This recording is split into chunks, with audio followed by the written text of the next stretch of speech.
to The Update. I'm Eleanor Quirk. Tributes are continuing to flow for Adam Selwood as the AFL world mourns his death.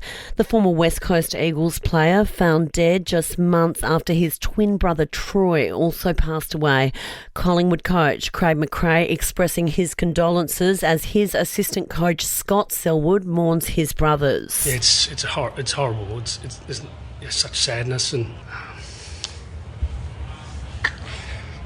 just want to send my love to the Selwood family. The number for Lifeline, 13 11 14. The Prime Minister says he's hopeful a free trade deal can be reached between the EU and Australia. Negotiations on an agreement stalled 2 years ago, but there is renewed hope because of the effects of the US tariffs. Economic modelling commissioned by the EU shows exports to Australia would increase by 33% under a deal. Anthony Albanese says any pact would need to be in our best interests. We support free and fair trade. We're up for a deal, but not any deal at any price. We're up for a deal that's in Australia's national interest. The last time around, we weren't able to achieve breakthroughs. The deal will be discussed when Anthony Albanese meets with the President of the EU in Rome, where he's attending the Pope's inauguration Mass. He's among thousands gathered at the Vatican for the historic occasion, including many Australians. I said to all the boys in the Mount Barker Footy Club, I'm heading over to Rome and I might as well go and meet the Pope. And they said, you'll never do that. And I said, well, yes, I did. And the FBI's been called in to investigate an explosion at a fertility clinic in Palm Springs. At least one person was killed in the blast that witnesses say appeared to be a car bomb.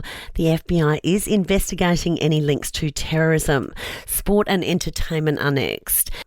To sport, and Bailey Dale had 49 possessions to help the Western Bulldogs thrash Essendon by 91 points. The Dogs had their best quarter since round 2 last year, booting 7 goals to none.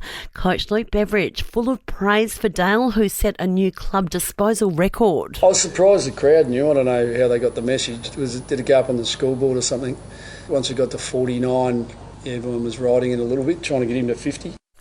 To entertainment, and Austria has won the 2025 Eurovision Song Contest in a dramatic and nail-biting final showdown with Israel.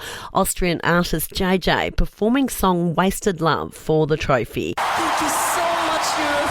Thanks to my family. And that's the latest from the Nova podcast team. We'll see you again soon for another episode of The Update.